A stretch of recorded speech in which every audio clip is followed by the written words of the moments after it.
네, 수요일 잠매거진 2부 앞서 말씀드린 것처럼 미래 유망한 신직업을 소개해드리겠습니다. 신직업 내일을 잡아라. 오늘 도움 말씀 주실 한국고용정보원 직업연구센터 김중진 센터장님 모시겠습니다. 안녕하세요. 네, 안녕하십니까. 네, 오랜만에 뵙습니다. 네. 오늘 어떤 직업을 또 저희 시청자분들에게 소개해 주시겠습니까? 네, 오늘은 주거복지사입니다. 네. 사회복지사와 유사한 직업이 아닌가 이렇게 생각하실 수도 있는데요.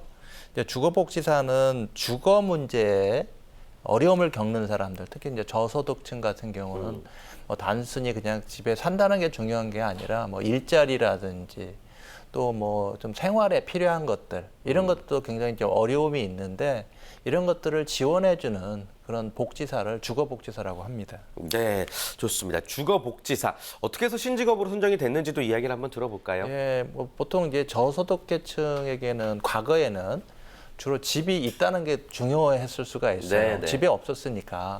근데 이제는 그런 하드웨어적인 부분보다는 소프트웨어.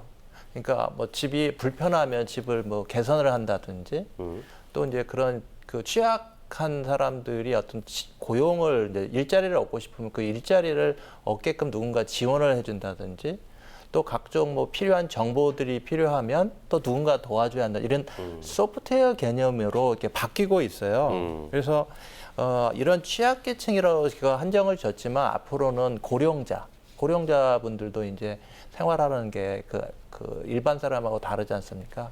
또 아니면 또 젊은 분들도 이런 주거 환경에 대한 어떤 정보라든지 서비스는 필요하니까 앞으로 이쪽 분야의 일자리는 많이 늘어날 거라고 저희가 생각을 하고 신직업으로 선정을 했습니다. 네, 좋습니다. 주거복지사에 대해서 지금 이야기를 나눠보고 있고요. 우리나라 사람들 아까도 잠시 이제 이야기를 해주셨지만 좀 집에 대한 애착이 큰 편이죠. 주거복지사의 역할도 그만큼 중요할 것 같습니다. 구체적으로 이제 어떤 일들을 하고 있나요? 예, 예컨대면 주거복지사 같은 경우는 이제 그 취약계층이 이제 그 머물고 있는 그런 그 공간들이 있습니다. 이렇게 임대주택 그런 공간이 있는데 거기에 어떤 주거 환경 자체가 문제가 있으면 그걸 좀 개선시켜주는 역할도 하고요. 그런 걸 하기 위해서는 실제 어떤 게 문제가 있는지 어떤 정보가 필요한 건지 이런 것들 좀 조사를 하고요. 실제 주거 환경을 좀 개선시킬 수 있는 그런 기관과의 연계를 시켜준다든지 또한 아까 말씀드렸지만 그쪽에 활동하시는 분들이 내가 일자리가 없다 그러면 어떤 쪽에 가면 일자리가 좋은지 그런 상담도 하고 사례 관리도 하고 이런 역할을 하는 게 이제 주거복지사입니다. 좋습니다. 자, 그렇다면 말씀해 주신 내용들을 저희가 이제 실제 영상을 통해서 화면으로 한번 만나보도록 할 텐데요. 주거복지사가 어떤 일들을 하는지 자세히 한번 살펴보겠습니다. 오늘의 신직업 주거복지사입니다.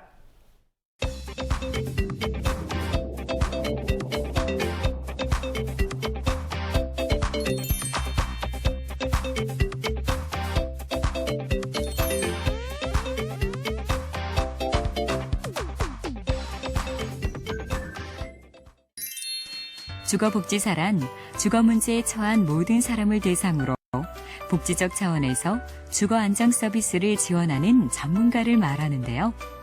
주거복지 실태 조사와 분석, 상담은 물론 공공임대주택 간 주거 이동을 지원하고 주거복지 사업 제안과 정책을 수립하는 등 주거 환경과 관련한 전반적인 업무를 수행합니다. 주거복지사가 되기 위해서는 어떻게 해야 할까요? 먼저 주거복지에 관한 기초학습이 필요합니다. 이곳은 주거복지사 양성을 위한 학습지원센터인데요. 한국주거학회에서 인증한 교육기관으로 주거복지사 관련 전문적 지식을 제공하고 있습니다. 주거복지 개론부터 주택관리 행정, 주거환경 및 거주자 만족도 분석 등 9개 과목을 이수하도록 하고 있습니다. 주거복지 개론, 주거환경 및 거주자 욕구 조사 분석론, 상담 이론과 실제, 주택과 커뮤니티, 또 현장 실습을 위한 사전 필수 과목인 주거복지 길라잡이 이렇게 5과목을 필수로 이수하셔야 되고요.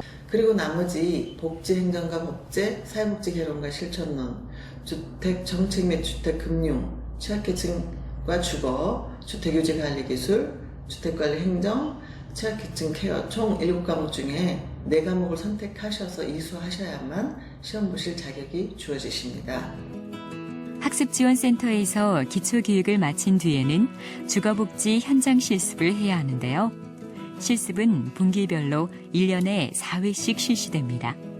현장 실습은 기본 120시간을 이수해야 하지만 3년 이상의 주거복지 업무 경력자는 60시간만 이수해도 주거복지사 시험에 응시할 수 있는 자격이 주어집니다. 현장 실습을 진행하는 곳은 주거복지연대, LH공사, SH공사, 주택관리공단, 그리고 전국의 주거복지센터와 지자체센터에서 이루어지는데요. 그중 SH공사는 서울 시민의 주거 안정과 삶의 질 향상을 지향하며 다양한 유형의 임대주택을 공급하는 지방 공기업으로 이곳에서는 주거복지사 현장 실습을 위한 다양한 프로그램을 제공하고 있습니다. SH공사에서는 주거문제 상담, 조사, 평가, 기획, 주거환경 개선 서비스, 커뮤니티 프로그램 기획과 관리 능력 배양, 타기관 방문 조사와 주거복지제도 관련 교육을 실시하고 사례 발표와 피드백 제공 등의 내용으로 실습하고 있습니다. 주거복지사 실습은 SH공사 내부와 외부 특정 장소에서 진행되는데요. 오리엔테이션과 실습기관의 주요 업무를 이해하는 교육을 8시간 이수해야 합니다. 그 다음에는 안심 콜서비스 실습을 해야 하는데요. 영구임대나 다가구, 홀몸 노인이나 장애인 등의 취약계층에게 정기적으로 안부 전화를 거는 서비스를 진행합니다. 네, 더운데 편찮으신 데는 없으세요? 안심콜 서비스는 1시간에서 2시간 정도 총 20회에 걸쳐 진행되는데요. 특히 더위와 추위가 기승을 부리는 여름과 겨울에 안부 전화를 걸어 입주민들의 주거 환경을 파악하는 것이 중요합니다. 안심콜 서비스를 마치고 실습생들이 이동한 곳은 서울 강남구 대치동 1단지. 이곳에서 실습생들은 취약계층의 실태를 파악하고 상황에 맞는 주거복지 서비스를 제공하기 위한 현장 조사를 실시합니다. 이 과정을 통해 입주민의 거주 실태를 조사하거나 경제관리 등의 서비스를 제공할 수 있습니다. 빵도 받고 네. 또 저기 관리사무소에서 이제 네. 명의 때문에 상품권도 아. 5만 원 받고 네네. 또 경로당에 가서 이제 점심 먹고 이제 그러지 뭐. 그리고 또 이제 명의 때 되면은 네. 저 후원들은 쌀이더라. 복지관에서. 그리고 이제 복지관에서 앉으면 이제 동에서 주고 이렇게 롯데식으로 돌아가면서. 주거복지는 단순히 취약계층의 주거 환경을 개선하는 것이 아닌 입주민들의 경제적, 신체적, 건강적 측면을 모두 고려해서 서비스를 제공해야 하는데요.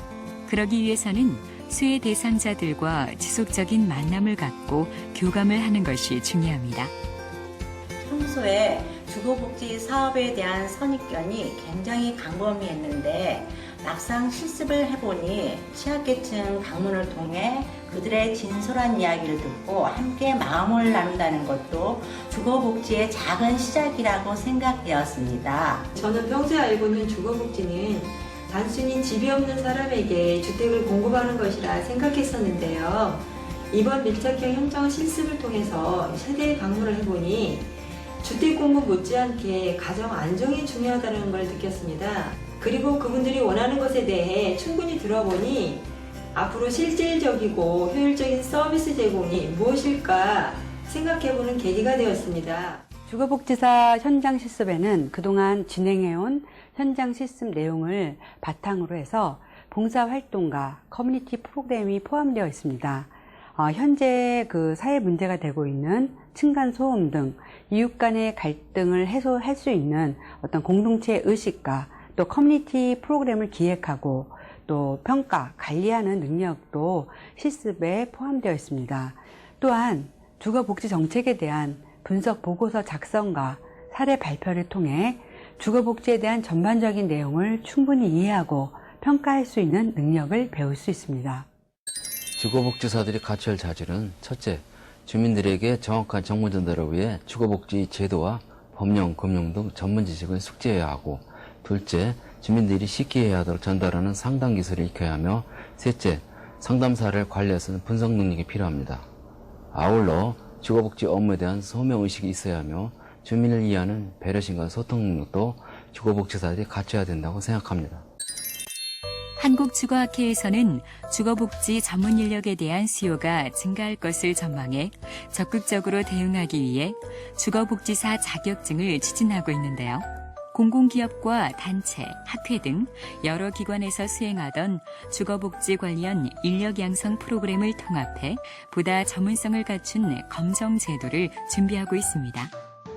주거복지사 자격시험은 2013년 12월 처음 시행되었고 2014년 현재 2기 주거복지사가 배출되었는데요. 자격시험은 6월과 12월 1년에 2번 시행되며 주거복지사 관련 과목을 이수하고 현장 실습을 해야 시험에 응시할 수 있습니다. 주거복지사 자격을 취득하기 위해서는 먼저 학력에 대한 조건을 만족하셔야 됩니다. 학력의 조건으로는 4년제 대학을 졸업하시거나 또는 졸업 예정자이시면 응시가 가능하게 되는데요. 이때 4년제 졸업 예정자는 106학점 이상의 학점을 이수하셔야 됩니다. 그리고 3년제 전문대학을 졸업하신 경우에는 1년의 주거복지 관련 전문 분야에서 실무 경험이 있으시거나 2년제 전문대 졸업자인 경우에는 2년의 주거복지 관련 분야에 실무 경험이 있으셔야 합니다. 그리고 4년제 대학이나 어떤 학력에 관계없이 주거복지사의 그 자격을 취득하실 수도 있는데요. 이때에는 주거복지 관련 분야에서 4년 이상의 실무 경험을 갖고 계셔야 합니다.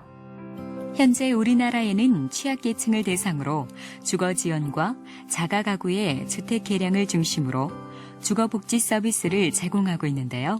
취약계층에서 머물지 않고 모든 계층의 주거 안정을 위한 전문 인력이 양성되어야 할 것입니다.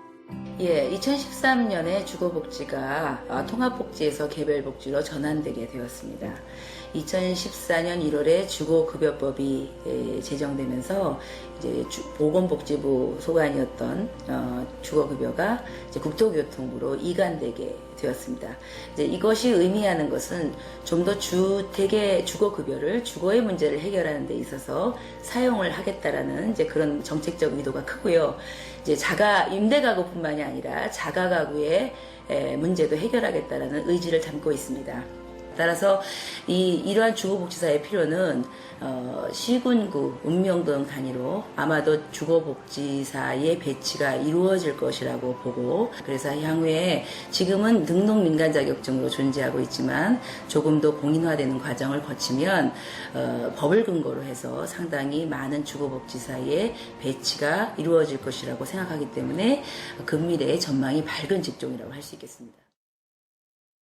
네, 잘 봤습니다. 이 취약계층에게 참 필요한 직업이 아닐까라는 생각이 들었는데 지금 활동 중인 주거복지사의 수가 어떻게 되는지, 그리고 또 해외에도 같은 직업이 있을까요? 예, 아직 신직업이기 때문에 공식적 통계는 없고요. 네. 예, 2015년에 자격 취득자는 한 500명이라고 하고 관련해서 SH공사나 LH공사에서 관련해서 업무를 하시는 분들이 있어요. 네.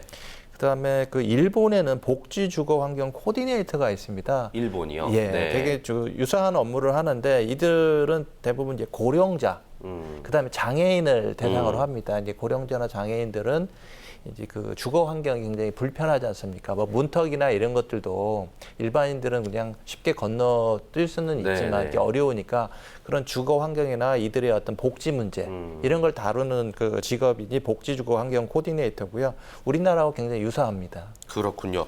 자, 그렇다면 주거복지사 어떤 성향을 가진 사람들이 하면 좋을지, 그리고 또 어떤 능력을 가진 사람이 도전을 하면 좋을까요? 예, 주거복지사는 전문적인 지식이나 능력이 이미 갖춰져야 하고요. 네. 이 부분에 관해서는 상담을 하고 상담에 따른 어떤 조치를 취하기 때문에 그런 분석 능력이 필요하고요. 특히 이제 취약계층이라는 것은 사회적으로 열악한 환경에 있는 분들이잖아요. 그러니까 그분들을 잘 이해하고 이런 주거복지 환경이라든지 주거 문제에 대한 전반적인 이해가 수반이 돼야 이런 업무를 잘 할 수 있고요. 특히 이제 사람과의 관계, 대인관계가 굉장히 중요한 직업 중에 하나입니다. 그렇군요. 자, 그렇다면 주거복지사가 되기 위해서 앞서서 이제 자격증 취득자에 대해서 말씀을 해주셨는데 어떤 것들을 취득을 하면 좋을지 그 과정들을 좀 설명해 주실까요? 예, 관련된 학과 같은 경우는 주거, 복지, 건축 이런 전공이 이제 도움이 되고요. 네. 좀 세부적으로 보면 주거환경학과라는 게 있고 사회복지학과, 뭐 건축학과가 있고요. 아직까지는 이 분야에 대해서 뭐 특별히 요구되는 어떤 분야가 어떤 전공이나 이런 건 없지만 이제 자격 제도가 있습니다. 그래서 2013년부터 이제 민간 자격이 시행이 되고 있는데 정부에서는 내년도에는 그 국가 공인 민간 자격으로 그 좀 상향 조정한다고 합니다. 그래서 미리 그런 자격증을 취득해 두면 이 직업에 들어서는데 도움이 될 것으로 보고 있습니다. 좋습니다. 그리고 또 화면에서 이제 SH공사에서 이제 실습하는 장면들이 있었잖아요. 실제로 이런 것처럼 지망생들을 위한 교육 프로그램도 마련이 되어 있나요? 예, 일단 그 관련된 업체에서 교육 프로그램을 제공을 하고 있고요. 네. 크게 두 가지입니다. 하나는 기초교육이 있고요. 뭐 기초교육이라 하면 뭐 상담이라든지 주거복지 개론이라든지 이런 이론적인 게 있고 이걸 맞추면 이제 현장 실습이 있습니다. 네. 그러니까 뭐 이론도 중요하지만 가장 중요한 게 이제 현장에 직접 실습해서 주거복지사로서 업무 역량을 키우는 게 중요한데요. 실제 가서 그 취약계층하고 인터뷰를 한다든지 조사를 한다든지 실제 관련된 뭐 기획 보고서를 쓴다든지 뭐 발표를 해서 피드백을 받는다든지 이런 활동들을 이제 실습 과정에서 합니다. 그렇군요. 교육 과정들을 살펴봤고요. 자, 아무튼 교육을 거치고 자격증까지 취득을 하고 주거복지사가 됐다면 그 활동할 수 있는 분야들도 굉장히 다양하죠. 어떤 분야로 진출을 하는 거죠? 일단 그 SH공사, LH공사 이런 데는 이런 취약계층을 위한 그 임대주택 관리를 하는 별도의 시설이 있습니다. 자체적으로요? 예, 자체적으로. 네, 네. 근데 그런 데에서 근무를 할 수가 있고요. 네. 또 뭐 지자체, 서울을 제한 뭐 나머지 지자체에서도 이런 활동을 할 수 있는 부서가 있기 때문에 거기서 근무를 할 수가 있고요. 또한 이제 주택 개조라든지 주거 서비스를 제공하는 단체들이 있습니다. 뭐 네. NGO 단체들도 있고 또 관련한 그 어떤 건축 회사도 있고 이런 데에서도 활동을 할 수가 있습니다. 네. 앞으로 발전 가능성 어떻게 보세요? 주거복지사들 좀 나날이 늘어가고 있는 추세이긴 하지만. 예. 주거복지에 대한 관심이 커지고 있어서 네. 이쪽 분야가 상당히 요망하고 일자리도 많이 생길 거라고 생각합니다. 이와 관련해서 정부에서 2015년 12월에 그 주거복지법을 시행을 할 예정입니다. 그 주거복지법 안에는 주거복지사의 양성이나 또 교육, 뭐 이분들의 배치 이런 내용들이 포함이 되어 있어요. 이미 이제 법적으로 근거가 마련돼 있기 때문에 사실 이제 실행이 중요한 거고요. 앞으로 이제 그 주택공사라든지 아니 그 LH공사라든지 뭐 SH공사 이런 쪽에 법적으로도 이제 이런 사람들을 채용할 수 있도록 권고라든지 아니면 나름대로 정부에서 그 약간 뭐 규정을 짓고 그쪽에 이제 배치할 수 있도록 지원하는 그런 부분들이 뭐 좀 커질 것으로 보고 있고요. 단순히 이제 취약계층을 벗어나서 아까 말씀드렸던 고령자, 일반인들까지 확대가 되면 이쪽 일자리는 굉장히 크게 확대될 것으로 저희가 전망을 하고 있습니다. 네, 좋습니다. 또 아직 시장이 또 체계적이지는 않기 때문에 또 채용에 대해서는 그 공급에 비해서 수요가 더 많을 수도 있다라는 생각도 드는데 끝으로 한 말씀 해주실까요? 예, 그 이 직업의 전망은 아주 밝다고 제가 말씀을 드렸는데 네. 아직까지 시장은 그렇게 크게 형성이 되지 않았어요. 네, 네. 그렇기 때문에 뭐 채용이라든지 이런 공고가 크게 지금 많이 나타나지 않는데 아마 2015년 12월에 법이 시행이 되면 서서히 이제 그런 그 채용 공고들이 나타날 텐데 역시 이런 전망만 보지 말고 이제 본인에게 이게 얼마나 적합한지 네, 반드시 살펴보고 또 시장을 확인하고 진입하시기 바랍니다. 네, 좋습니다. 오늘 신직업 주거복지사에 대해서 자세한 이야기 나눠봤습니다. 오늘 도움 말씀 주신 김중진 센터장님은 보내드리겠습니다. 고맙습니다. 네, 감사합니다.